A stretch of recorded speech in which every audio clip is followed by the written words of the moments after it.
Abramos la Biblia, hermanos, en el libro de Éxodo y vamos a buscar el capítulo número 16, ya que estamos estudiando los días miércoles el libro de Éxodo. Es un estudio que vamos desarrollando versículo a versículo y así completamos la semana anterior el capítulo 15. Eso significa que hoy corresponde iniciar el capítulo 16 y ahí es donde vamos a leer la palabra del Señor. Dice el libro de Éxodo capítulo 16, versículo número 1 en adelante. Toda la comunidad israelita partió de Elim y llegó al desierto de Sin, que está entre Elim y el Sinaí. Esto ocurrió a los 15 días del mes segundo, contados a partir de su salida de Egipto. Allí en el desierto, toda la comunidad murmuró contra Moisés y Aarón. ¿Cómo quisiéramos que el Señor nos hubiera quitado la vida en Egipto?, les decían los israelitas. Allá nos sentábamos en torno a las ollas de carne y comíamos pan hasta saciarnos. Ustedes han traído nuestra comunidad a este desierto para matarnos de hambre a todos. Hasta ahí vamos a dejar la lectura. Pueden tomar sus asientos, por favor.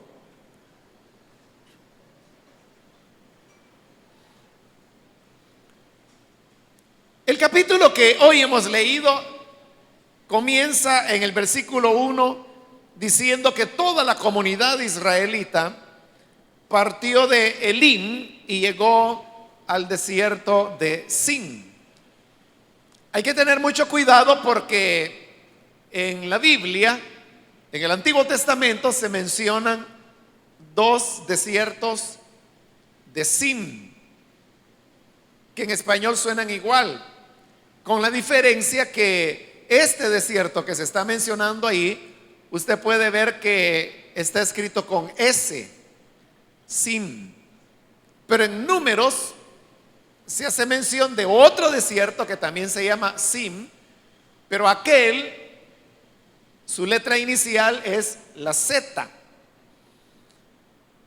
Y esa sola letra establece una diferencia. Entonces, aunque al oído en nuestro idioma Sin con S y Sin con Z suena igual, no significa que sea el mismo desierto. Son desiertos diferentes. Ahora, si usted me pregunta cuál era este desierto de Sin, quiero decirle que los lugares que se mencionan en el peregrinaje de Israel a través del desierto, todos ellos son desconocidos. Cuando todavía Israel estaba en Egipto, ahí se hizo mención de algunas ciudades. La ciudad principal era la ciudad de Ramsés. También se mencionó la región de Gosén, que era donde Israel vivía. Esos lugares sí se sabe arqueológicamente dónde estaban ubicados. Pero desde el momento en que ellos salen de Egipto y comienzan a internarse por el desierto, ya comenzaron a aparecer varios nombres como Mara, como Refidín, como Elim, como el desierto de Sin. Y todos esos lugares no hay manera de poder identificar geográficamente dónde se ubicaban. En todos esos 40 años de peregrinaje de Israel, tan solo hay un lugar que sí se sabe arqueológicamente dónde se ubicó. Y estoy hablando del lugar que vamos a encontrar en la Biblia y que se llama Cades Barnea. Si usted es lector de la Biblia, le va a resultar familiar este nombre, Cades Barnea. Ese es el único en donde los arqueólogos le pueden decir Cades Barnea estaba ubicado en este punto específico. Pero de ahí todos los demás lugares que vamos a encontrar en este relato, podríamos decir que todos los lugares que se van a mencionar en el libro de Éxodo, de aquí en adelante, ninguno de ellos se puede decir con precisión a dónde queda. Es más, ni siquiera se sabe dónde es el lugar exacto del monte Sinaí. Comenzando porque ya en el pasado, en los primeros capítulos, ya estudiamos que en las tradiciones que se utilizaron para la redacción final de lo que hoy conocemos como libro de Éxodo, se habla de montes distintos. Y así se habla, por ejemplo, del monte Sinaí, pero también se habla del monte Horeb. Nosotros tendemos a pensar que son dos nombres diferentes para el mismo lugar. Pero recuerde que eso lo vimos, hermanos, hace ya varios meses atrás. No recuerdo exactamente, pero es en la época cuando Moisés vivía en Madián. Que se recordará que hay un pasaje en donde Moisés acaba de estar en el monte de Dios, donde vio la zarza ardiente, salió de allí y comenzó a encaminarse hacia Egipto. Pero dice que iba hacia el monte de Dios. Eso parece una contradicción, ¿verdad? Porque se acaba de estar en el monte de Dios y va camino a Egipto. ¿Cómo es que el monte de Dios va a estar adelante si lo ha dejado atrás? No sé si recordará eso, lo vimos hace meses. Pudiera ser hace un año, no lo sé, no recuerdo, porque está en los primeros capítulos de Éxodo. Pero ¿qué es lo que sucede? Que ahí se están combinando dos tradiciones distintas. Una que ponía a Moisés saliendo de Horeb y la otra que la ponía yendo hacia el monte de Dios. Y por eso es que al unirse los dos relatos quedan esas pequeñas, ¿cómo le diría? Detalles que son como fracturas en un relato que aparentemente es muy unido, pero que esas fracturas le permiten a uno ver que no es tan unido como parece. Y eso es lo que ocurre cuando usted lee la Biblia sin ponerle mayor atención. Usted no se da cuenta de detalles contradictorios como ese que mencioné y otros que hemos venido mencionando en el camino. Pero cuando uno lee ya la Biblia de manera más cuidadosa, uno va descubriendo que hay aparentes contradicciones, que hay anacronismos, que hay etnocentrismos, es decir, que las personas escriben desde su perspectiva. Y hemos visto que hay pasajes del Éxodo que son escritos desde la perspectiva de la tierra de Israel, donde teóricamente ni habían estado ahí nunca, pero uno puede ver cómo escribían como estando allá. Es decir, los que aportaron esas tradiciones fueron muy posteriores al Éxodo, siglos después, cuando ya estaban asentados en la tierra prometida. Entonces, eso, hermanos, es lo que produce que haya una confusión. Y por eso le decía, no se pueden ubicar. Estamos hablando del tema del Sinaí. Ni siquiera se sabe dónde estaba Sinaí, no se sabe dónde estaba Horeb, no se sabe dónde estaba el monte de Dios, por estas razones que le he explicado. Entonces, ¿a dónde quedaba Elín? No se sabe. ¿A dónde quedaba el desierto de Sin? No se sabe. Algunos lo que hacen es reconstruir la ruta que probablemente Israel haya seguido, y por eso dicen sobre esa base que es una probabilidad que el desierto de Sin, con ese, como se menciona ahí, estaba ubicado hacia el sur de la península que hasta hoy en día se llama Sinaí. Pero eso, repito, es una construcción hecha sobre una posible ruta que Israel haya seguido, pero una seguridad no la hay. El hecho es que Israel partió de Elim y llegó al desierto de Sin, y dice que este desierto está entre Elim y el Sinaí, es decir, que ya estaban bastante cerca del monte Sinaí, porque lo que separaba a Elim de Sinaí era el desierto de Sin, y ya están en ese desierto de Sin. Dice el mismo versículo 1: esto ocurrió a los 15 días del mes segundo, contados a partir de su salida de Egipto. Vea cómo el tiempo ha pasado. Ya tienen mes y medio de haber salido de Egipto. Sobre la base de estos datos es que los especialistas afirman, como se lo dije la semana anterior, que Israel permaneció un mes en Elim, que era el lugar ideal de descanso, porque había árboles, había sombra, había agua en abundancia, 12 fuentes. Si el número era simbólico o real, no cambia la realidad que ahí ellos tenían agua suficiente para poder satisfacerse. Entonces permanecieron aproximadamente un mes ahí, y ahora al llegar al desierto de Sin ya tienen un mes y medio de haber salido de Egipto. Porque recuerde, y eso también lo vimos, que cuando se produjo la salida de Egipto, el Señor les dijo que ese día que ellos estaban saliendo, les dijo: este será contado como el primero de los días del año. Allí es donde comenzaba el calendario para ellos, el día que salieron de Egipto. Y por eso es que las fechas que se van a ir dando de aquí en adelante son contadas a partir de la fecha cuando ellos salieron.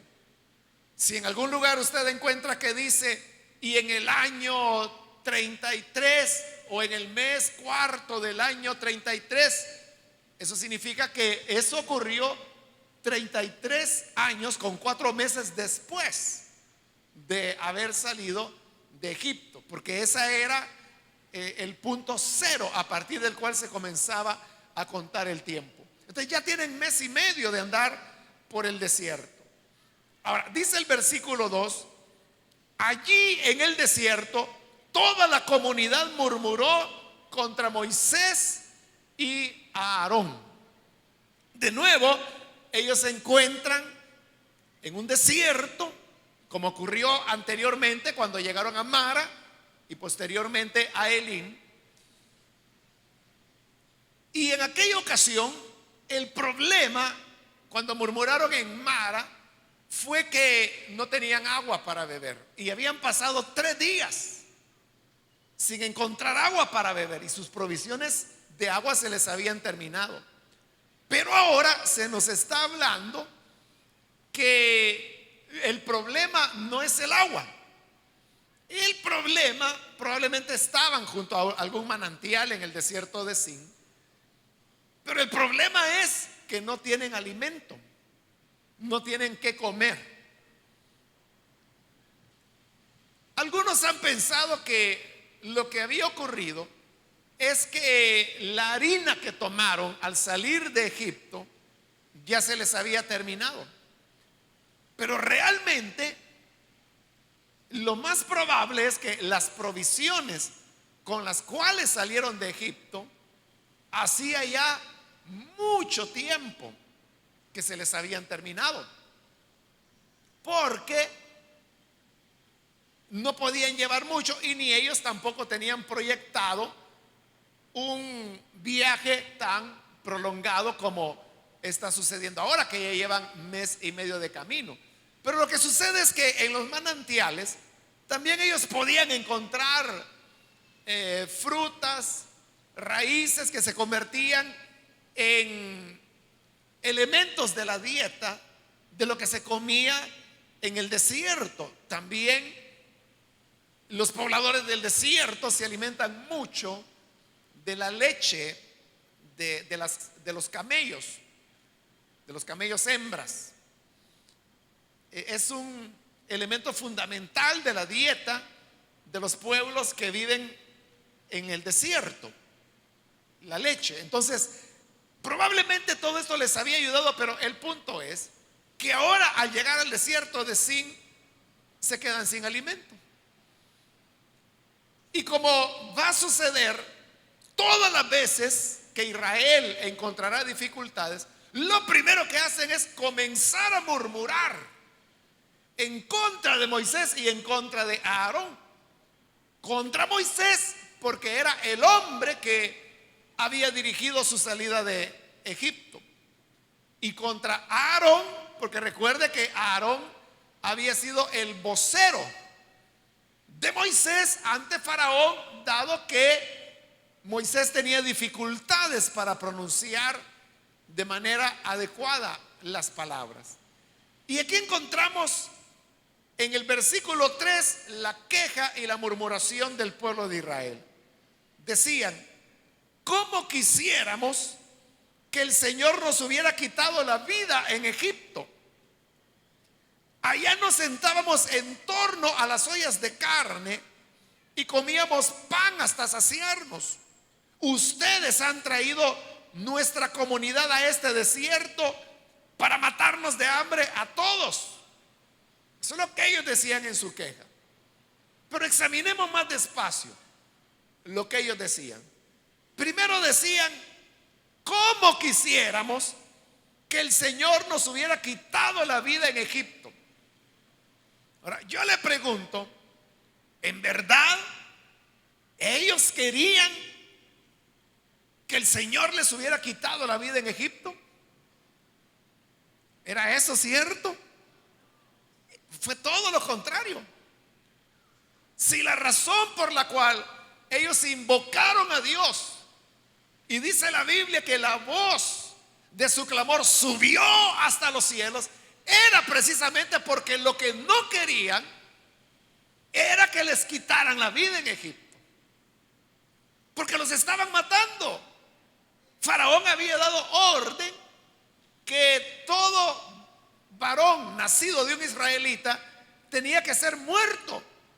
Las niñas no, porque a las niñas las usaban como esclavas, las usaban para servicios domésticos, etcétera. Pero los varones ya no querían más varones. Entonces, les estaban quitando la vida. Y eso de que la vida la tenían amenazada les hizo invocar a Dios. Entonces, lo que menos ellos deseaban era que se les quitara la vida en Egipto.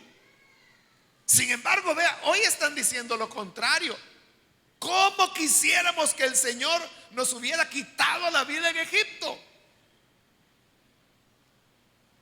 Uno podría decir, bueno, si de verdad querían que el Señor les quitara la vida en Egipto, ¿para qué lo invocaron? ¿Para qué pidieron liberación? ¿Para qué clamaron a Él? Mejor se hubieran quedado con la vida callada, con la boca callada, y ya el faraón les hubiera complacido su deseo de matarlos en Egipto. Entonces, las palabras de Israel son muy ingratas. Y como lo va a decir más adelante Moisés, no lo hemos leído ahora, eso corresponde la próxima semana. Pero Moisés les va a decir esto: ustedes han hablado contra el Señor. Porque les dice, nosotros, refiriéndose Moisés a él y a Aarón, les dice, nosotros no somos nada.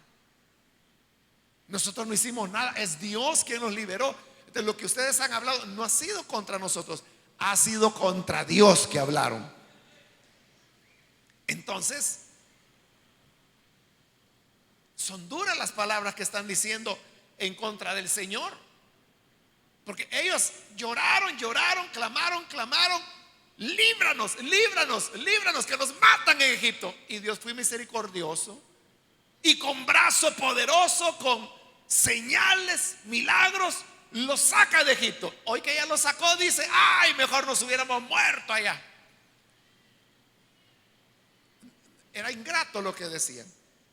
Pero además, dice que los israelitas también decían, allá nos sentábamos en torno a las ollas de carne y comíamos pan hasta saciarnos. Eso es mentira. Es mentira. Cuando ellos dicen en Egipto nos sentábamos alrededor de las ollas de carne y comíamos pan hasta que quedamos bien llenos, eso era mentira. Por varias razones. En primer lugar, porque la carne casi no existía en la dieta de los egipcios. Para ellos las vacas eran sagradas y por lo tanto no las mataban y mucho menos se las iban a comer. Sí sacrificaban a los bueyes, pero ellos sabían que por cada buey que sacrificaban estaban perdiendo la oportunidad que su ganado se multiplicase. Entonces por eso ellos casi no comían carne. Eso que están diciendo ellos de ollas llenas de carnes y para esclavos, esa es mentira. No era cierto. Y también dice que tenían abundancia de pan hasta saciarse. Si Faraón lo que tenía temor era que Israel era demasiado fuerte, ¿cómo les iba a dar una alimentación para que fueran más fuertes todavía? Al contrario, como esclavos, lo más obvio es que les daba raciones de hambre, porque lo que quería era que el pueblo de Israel, porque había muchos israelitas, lo que quería es que fueran muriendo, pero de muerte lenta, por el trabajo, por desnutrición, por debilidad. Eso era mentira. Y luego les dice, ustedes han traído nuestra comunidad a este desierto para matarnos de hambre a todos. Le están echando la culpa a Moisés y a Aarón. Ustedes nos trajeron para acá. Pero uno se preguntaría, ¿de verdad Moisés los llevó allí y los llevó a la fuerza y los llevó amarrados y los llevó contra su voluntad para que hoy estén diciendo, ustedes nos trajeron acá? ¿O no son ellos los que felizmente salieron de Egipto? ¿O no son ellos los que en el capítulo anterior vimos que cantaron junto a María y cantaron el canto de Moisés? Esos que alegremente cantaban, hoy están diciendo, ustedes nos trajeron acá. Entonces, si tan a la fuerza los habían llevado, porque es que habían estado cantando de alegría.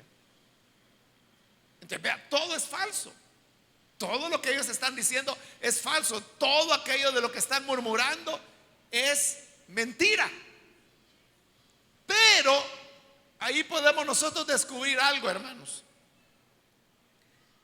Y es lo siguiente: Dios los había libertado. Y recuerde lo que el Señor les dijo cuando iban a pasar el Mar Rojo.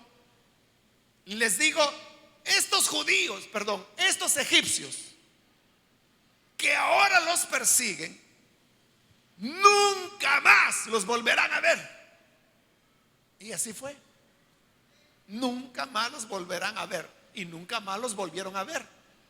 Lo cual significa que Dios cumplió su promesa. Los liberó. Ya no vieron nunca más a quienes los esclavizaban, a quienes los oprimían, a quienes los explotaban. Y nunca más los volvieron a ver. Fueron libres. Tenían la libertad. Pero note que en su mente ellos continuaban siendo esclavos. ¿Por qué continuaban siendo esclavos? Porque seguían pensando como esclavos. Querían volver a la vida vieja. Y por eso decían, ojalá nos hubieran matado en Egipto. Allá en Egipto todo era lindo, teníamos holladas de carne, pan hasta llenarnos. Pero ustedes nos trajeron para acá. Como que la vida feliz era la de Egipto, ¿no? Aunque ya no son esclavos, en su mente ellos siguen siendo esclavos.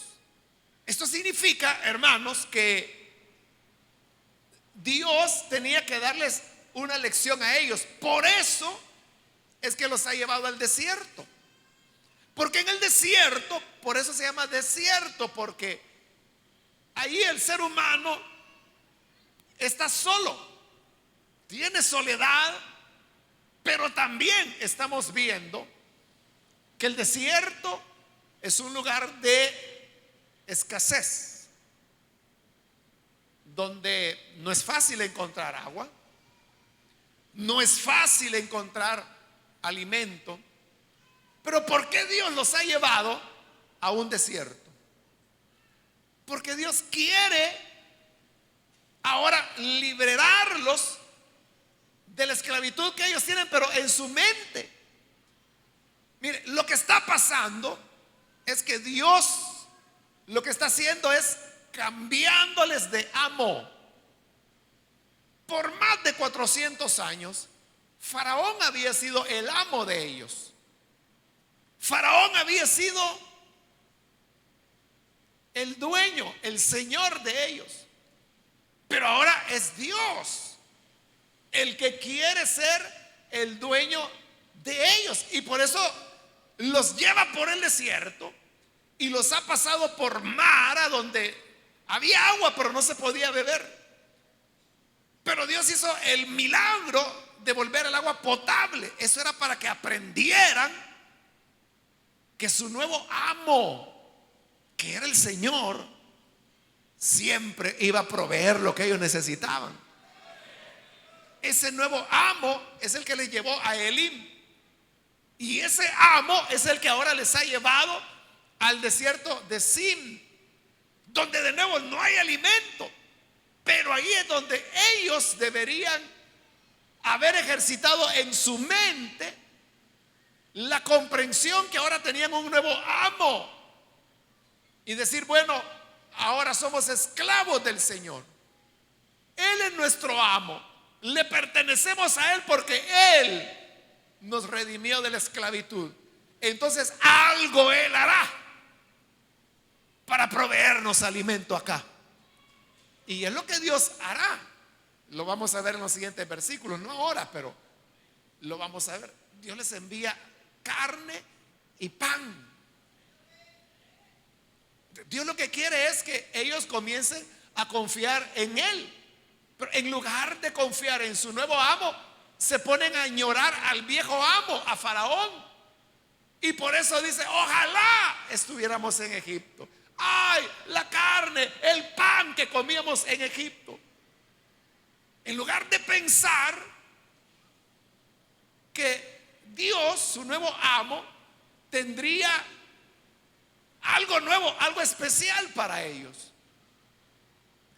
Eso que le sucedió a los israelitas es algo, hermanos, que sucede con las personas que vienen al conocimiento de Cristo. Usted sabe que el Nuevo Testamento nos dice que, Pablo lo dice, que en el pasado nosotros presentamos nuestros cuerpos como instrumento del pecado. Y también dice que el que comete pecado, esclavo se hace del pecado. Entonces, sin Cristo, nosotros teníamos un amo, que era el pecado, era Satanás, el mundo y el pecado, que tenían control sobre nosotros. Pero cuando venimos a Cristo, Cristo nos libera. Él rompe las cadenas de pecado, pero esto no significa que nos da libertad para hacer lo que queramos. Por eso es que Jesús se convierte en nuestro Señor. Eso significa que Él es nuestro amo, nuestro propietario. Él es el que ahora tiene el control de nuestra vida. Pero vea, muchas personas salieron ya de la esclavitud del mundo. Pasaron por las aguas del bautismo que expresan la muerte a la vida vieja, la sepultura al pecado y la resurrección a una vida nueva. Pero aunque eso ya sucedió, en sus mentes las personas siguen siendo esclavas y siguen como los israelitas pensando, si cuando yo andaba en el mundo, eso era tremendo, yo hacía, yo deshacía, el Señor los ha libertado, pero en su mente todavía continúan pensando. Vea, en una ocasión, yo hace años ya me encontré con un par de hermanos que estaban platicando entre ellos. Quizá ya tenían un rato de estar hablando porque se había acalorado la plática que ellos tenían. De tal manera, estaban tan acalorados que aunque yo llegué y los estaba escuchando, ellos siguieron hablando. Pero ¿sabe de qué estaban hablando? De cómo había sido su vida vieja. Y uno le decía al otro, pero mira, yo creo que vos con 2 mujeres no aguantás. Y el otro le respondía, si es que vos no me conociste en mi tiempo, 2 mujeres para mí no me alcanzaban. Y el otro le respondía, no, si mira, yo llegué a tener 9 mujeres. Y el otro decía, no hombre, te quedaste corto, eso no era nada. Mira, hubo un tiempo que yo 14 mujeres tuve. Y se estaban peleando en eso. Y por eso estaban acalorados, porque la discusión era quién había tenido más mujeres al mismo tiempo en el pasado. Eso es tener mente de esclavo, porque todavía, mira, hasta peleando estaban. O sea, no se estaban agarrando a golpes, pero sí le digo, estaba tan acalorados estaban que ellos vieron que yo llegué y que les estaba escuchando, pero siguieron en la discusión a ver quién había sido más mujerero, a ver quién se llevaba el premio al mujerero del siglo. Esa era la discusión que tenían. Pero cuando una persona está en eso, lo que está haciendo es continuar su esclavitud mental. En su mente sigue siendo un esclavo. Y por eso es que hay personas que todavía anhelan, y así como los israelitas decían, sí, cuando estábamos en Egipto teníamos ollas llenas de carne, abundancia de pan, comíamos hasta saciar. Era mentira. El que es esclavo mental todavía piensa que la vida en el mundo fue la mejor. Me acuerdo de un hermano que estuvo preso, 6 años de cárcel le metieron. Salió y a los años se convirtió al evangelio, se convirtió en un servidor de la obra. Pero en una ocasión, platicando con él me decía, mire, me dice, yo creo que los años más felices de mi vida son los que viví cuando estuve preso. Yo pensé que me iba a decir los años más felices de mi vida fueron desde que Cristo llegó a mi vida y me cambió. Pero no me dijo eso. Dijo, los años más felices de mi vida fue cuando estuve preso. A él Cristo lo había libertado, pero su mente continuaba siendo esclavo. Hermano, todos nosotros sabemos que en la cárcel no hay nada bonito, pero él decía que eran los mejores años de su vida, los que mejor había disfrutado. Veía bonita la cárcel, así como ellos veían bonita la esclavitud y decían, sí, mire, así eran las holladas de carne. Mentira. Si en Egipto casi no se comía carne, pez era lo que más se comía.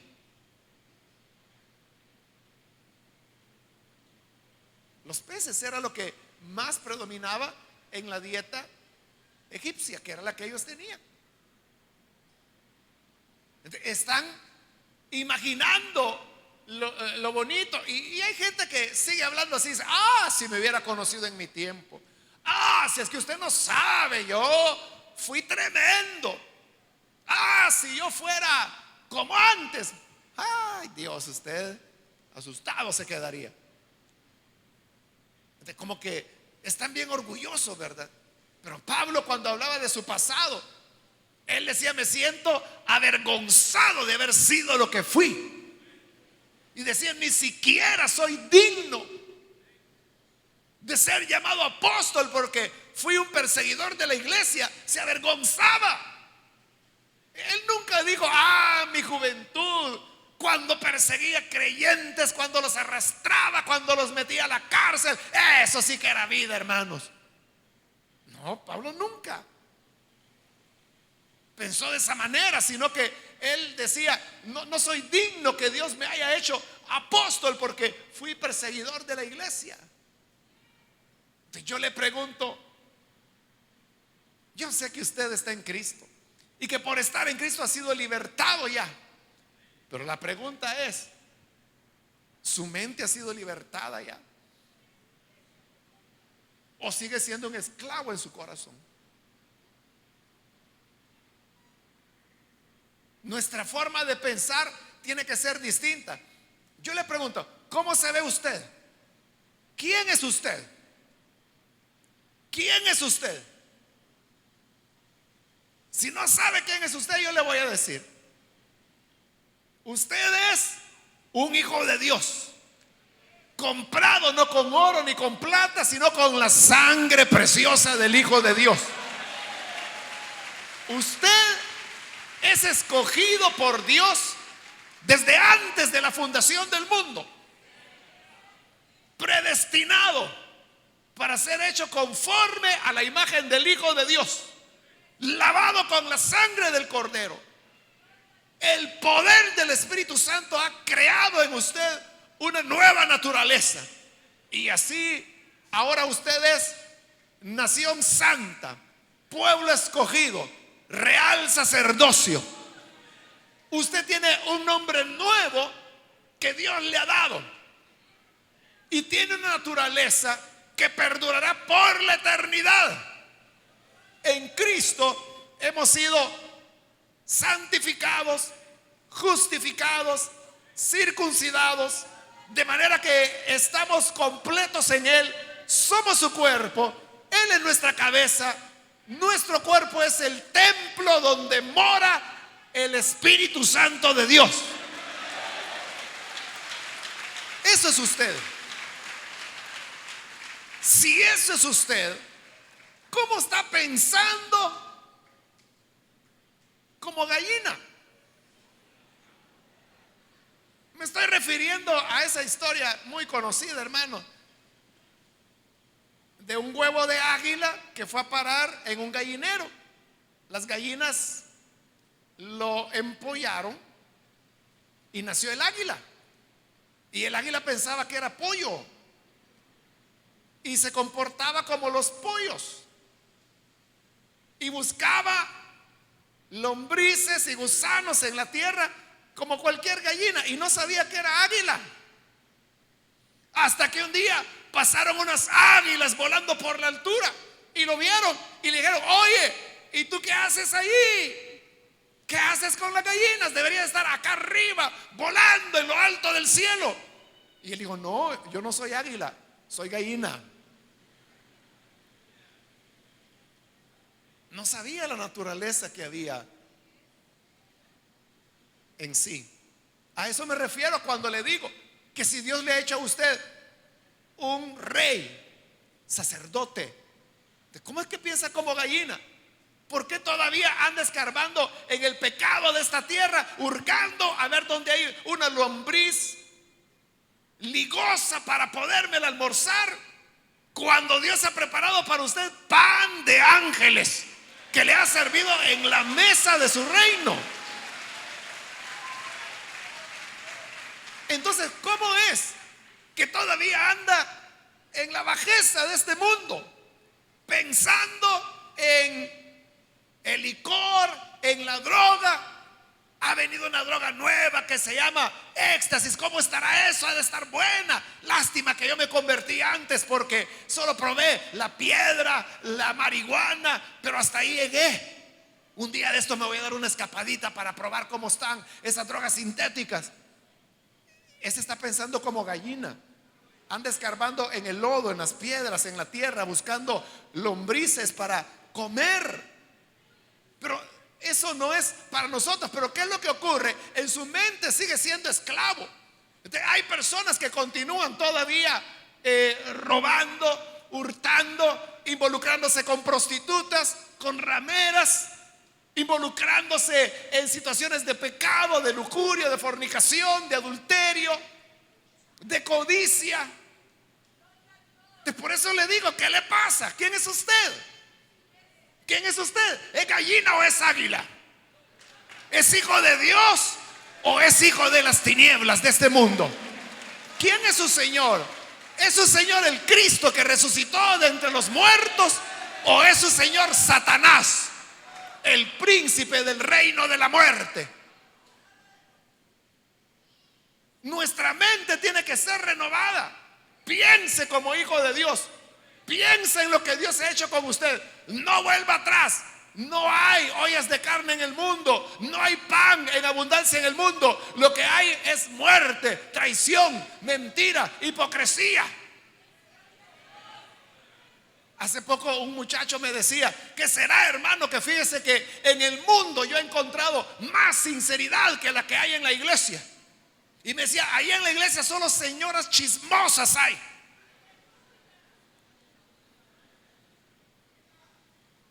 Lo que pasa es que todavía no ha estado lo suficiente en el mundo.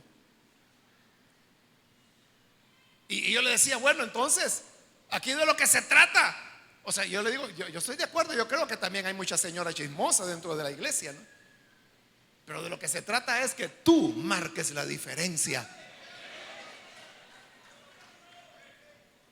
Que no seas hipócrita, sino que seas sincero. Que no andes murmurando, sino que, como dice la Escritura, hables la palabra que es necesaria para la edificación de tu prójimo. Eso es lo que debes hacer. Ese es un cambio de mentalidad. Eso es la liberación.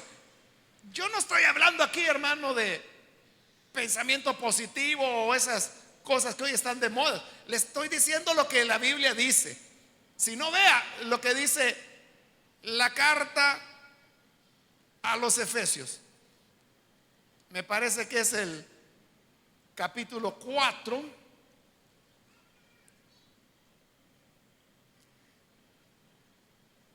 Así es, dice Efesios 4:22. Oiga, dice: con respecto a la vida que antes llevaban, cuando era esclavo del pecado, de Satanás y del mundo, con respecto a la vida que antes llevaban, se les enseñó que debían quitarse el ropaje de la vieja naturaleza, la cual está corrompida por los deseos engañosos. Oiga ahora el versículo 23: ser renovados en la actitud de su mente. Ser renovados en la actitud de su mente. No solo es salir del mundo, sino que dice: cambien su mentalidad, renuévense en la actitud de su mente, piensen de otra manera. Y luego continúa el 24: y ponerse el ropaje de la nueva naturaleza, creada a imagen de Dios, en verdadera justicia y santidad. Entre la ropa vieja de la vida corrupta y la ropa nueva de la justicia y la santidad, hay un momento en que la persona queda desnuda, porque se está quitando la ropa vieja y se va a poner la nueva. Pero en ese momento de desnudez, ahí viene lo más importante: cambien la actitud de su mente. Eso es lo que muchos no hicieron. Es lo que muchos no han hecho todavía. ¿Qué quiere usted de su vida? ¿Qué quiere hacer en su vida? ¿Anda usted buscando oportunidades para pecar? ¿Anda usted buscando que alguien se descuide y yo voy a hacer ahí mi pasada, ¿En eso está pensando? ¿Está planeando hacer el mal? ¿Vengarse de alguien? ¿O por el contrario, ha cambiado la actitud de su mente y ahora tiene otros intereses y usted piensa más positivamente? Piensa en lo honesto, en lo correcto, en lo justo, en lo verdadero, en lo prudente, en el amor, en la bondad, en la paciencia, en la fe, en el perdón, en la reconciliación, en la justicia. Es un cambio de mente que tiene que ver, lo que no hubo en Israel. Y oiga, ellos nunca cambiaron su mentalidad. Nunca la cambiaron. Por eso le dije, cada vez que van a tener dificultades, el mismo canto, lo mismo: volvamos a Egipto, allá estábamos bien, allá estábamos mejor. Llegará el momento que van a decir: matemos a Moisés y nombrémonos a otro capitán que nos lleve de regreso a Egipto. Nunca cambiaron su mentalidad. O como dice Efesios, nunca cambiaron la actitud de su mente. Entonces, ¿qué hizo Dios? Los mató a todos. Los mató a todos. ¿Y qué prefirió Dios? Trabajar con una nueva generación que nunca había estado en Egipto y que por lo tanto no iban a estar diciendo: volvamos a Egipto, porque nunca habían estado allá. Habían estado, pero eran muy niños. Fueron la generación que creció en el desierto. Entonces, por eso Dios dijo: ninguno de estos entrará, excepto, dijo Dios, dos personas: Josué y Caleb. Pero ¿por qué solo estos dos viejitos entraron? Porque eran viejitos cuando entraron a poseer la tierra. Caleb tenía 80 años y Josué más o menos por esa edad andaba cuando fue la conquista de la tierra de Israel. ¿Por qué Dios dijo que solo ellos dos? La Biblia lo dice: porque ellos, dice, piensan de manera diferente.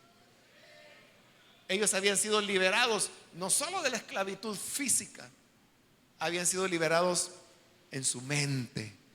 Ya no eran esclavos en cadenas, pero su mente también había cambiado. Aprendieron a aceptar su nuevo amo. Y por eso cuando fueron al espionaje y todos dijeron: uy, ahí hay gigantes, delante de ellos nos veíamos como cucarachas y así nos van a aplastar como cucarachas, Josué y Caleb dijeron: es cierto que ahí hay gigantones, pero más gigante que esos gigantes es nuestro Dios y Él nos va a dar la victoria delante de ellos. Habían aprendido a confiar en Dios, rompieron su esclavitud mental y por eso Dios dijo: estos dos son los únicos que van a entrar. Los demás que no cambiaron su mentalidad van a morir en el desierto. Y por eso los tuvo 40 años dando vueltas y dando vueltas. ¿Y qué esperaban? Que se muriera el último viejo. Y Dios les daba su ayudadita también. A veces mandaba fuego y mataba unas cuantas docenas. Vaya, les dio un empujón: sigan caminando. Y seguían caminando. Y allá de repente les enviaba una plaga y mataba 30,000. Vaya, ya les dio otra ayudita: sigan caminando. Y así hasta que se murió el último. Cuando se murió el último viejo, entonces el Señor le dijo a Moisés: hoy es el momento. Van a entrar en la tierra. Y van a entrar bajo la dirección de uno que tiene manera distinta de pensar: Josué. Y tú, Moisés, no te alegres mucho, porque también reaccionaste de manera inadecuada, así que tú no vas a entrar. Y no entró. Entonces, hermanos, hemos sido libertados en nuestra mente. ¿O todavía usted está pendiente cómo está el mundo? ¿Cómo va el pecado en este momento? ¿Cuál es la nueva droga que ha venido? ¿Por dónde venden ahora? ¿Usted sabe dónde venden droga, hermano? Yo no sé. Si yo quisiera comprar, no sé a dónde iría. Pero hay algunos que están al tanto. Ah, no, ahí donde la doña fulana, donde el mengano. Y si no hay ahí, anda donde Chepe, allá por el otro lado.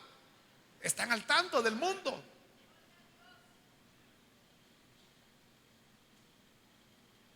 Aunque están en la iglesia, mentalmente siguen siendo esclavos.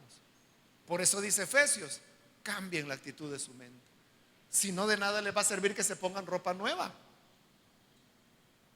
Esa es la historia del cerdito, que lo bañaban, le ponían una chonguita, le echaban perfume y el cerdito al lodo de nuevo. Lo volvían a bañar, lo perfumaban, al lodo de nuevo. Hasta que un día alguien vino y le cambió la naturaleza al cerdito. Le quitó el corazón de cerdo y le puso un corazón de cordero. Desde que hubo ese cambio, nunca más volvió a tirarse en el lodo. Entonces, eso es lo que Efesios dice. Cambien la actitud de su mente. Hoy podemos venir delante de Dios y ante el altar de Dios usted decirle: Señor, en mi mente, en mis pensamientos, yo he tenido imágenes de pecado, he estado acariciando pensamientos de maldad, de violencia, he cultivado rencores, tengo en mi corazón pasiones desordenadas, malos deseos, estoy esclavo de la pornografía, de la inmoralidad sexual y no sé qué cosas más puedan haber en su mente. Pero entonces dígale al Señor: libértame, rompe las cadenas que atan mi mente. Quiero cambiar la actitud de mi mente para ser libre verdaderamente. Y hoy es un buen día para hacer eso. Y como dice la Escritura, si el Hijo los liberta, serán verdaderamente libres.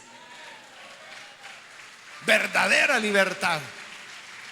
No solo de forma externa, sino de la mente también. Cambien la actitud de su mente. Vamos a orar, vamos a cerrar nuestros ojos. Y quiero invitar a las personas que todavía no han recibido al Señor Jesús como Salvador. Pero si usted ha escuchado hoy la palabra y se da cuenta de la importancia de cambiar nuestra mentalidad, yo quiero animarle para que hoy usted pueda creer y recibir al Hijo de Dios. Si necesita hacerlo, ahí en el lugar donde está, póngase en pie. Todos aquellos que hoy quieren recibir a Jesús como Salvador, pónganse en pie. Los que necesitan ser libres en su mente, en sus pensamientos, cambiar la actitud de su mente, póngase en pie en este momento. Porque viniendo a Jesús es como nos encontramos con la sangre que rompe toda cadena de pecado. ¿Quiere venir entonces? Póngase en pie. Es el momento para que su vida pueda cambiar. ¿Hay alguna persona, algún amigo, amiga que por primera vez necesita creer en el Hijo de Dios y recibirle como Salvador? Póngase en pie para que oremos por usted. Muy bien, aquí hay una persona. Dios la bendiga. Bienvenida. ¿Alguien más puede ponerse en pie? Venga, que hoy el Señor le espera. Hoy es su momento para que sea libre, para que ya no haya una esclavitud que le sujeta al pecado. Cristo quiere hacernos libres del pecado para que seamos esclavos de Él. Pero la esclavitud de Jesús, Él dijo, es fácil, no pesa, mi carga no pesa. En cambio, la carga del pecado hunde, destruye. Pero eso puede cambiar hoy si usted viene al Hijo de Dios. Otra persona, póngase en pie. Si usted necesita hacerlo, alguien más, póngase en pie para que podamos orar. Es su oportunidad. su momento para hacerlo. Quiero también invitar, si hay hermanos o hermanas que necesitan rededicar su vida al Señor, reconciliarse, póngase en pie, pase, queremos orar por usted. Hoy es su momento. Muy bien, aquí hay una persona, Dios la bendiga. Acá hay otra joven, Dios la bendiga, bienvenida. De este lado hay un hombre que pasa, Dios lo bendiga también. Aquí en medio hay otro hombre que pasa, Dios le bendiga también. Alguna otra persona que necesita pasar, póngase en pie. Queremos orar por usted. Alguien más, si es primera vez que usted necesita recibir al Señor o reconciliarse con Él, póngase en pie. Muy bien, aquí hay otro hombre que está pasando, Dios le bendiga. ¿Alguna otra persona? Es su momento para acercarse. Venga, póngase en pie. Cristo rompe las cadenas. Cristo nos da libertad. Si el Hijo nos liberta, en verdad seremos libres. Otra persona. Voy a finalizar la invitación, pero si hubiese alguien más que necesita venir al Señor por primera vez o reconciliarse con Él, pase en este momento y aproveche, porque esta fue ya la última invitación que he hecho. Venga entonces. A usted que nos ve por televisión, también le invito para que, al igual que estas personas, abra su corazón y reciba al Señor como su Señor, como su amo, su nuevo dueño. Ore con nosotros. Padre, te damos gracias por estas personas que están aquí, por aquellas que a través de la televisión o de las emisoras de radio están entregando sus vidas a ti. Te ruego, Padre, por favor, perdónales, libértales, rompe las cadenas de pecado, rompe la esclavitud de sus mentes, de tal manera que puedan vivir para ti, sirviéndote, agradándote, teniendo una vida nueva. Transfórmales, Señor, cámbiales y haz de cada uno de ellos nueva criatura, y ayuda a tu pueblo, toda tu iglesia que estamos aquí, Señor. Cambia también nuestra mentalidad y ayúdanos para que pensemos como lo que somos, hijos tuyos, comprados con sangre, templo del Espíritu Santo, cuerpo de Cristo, pueblo escogido, nación santa, sacerdotes, reyes. Que vivamos de acuerdo a esa dignidad hoy y cada día de nuestra vida, en todos los ámbitos de nuestra existencia. Ayúdanos, Señor, para que sea así, en el nombre de Jesús nuestro Salvador. Amén.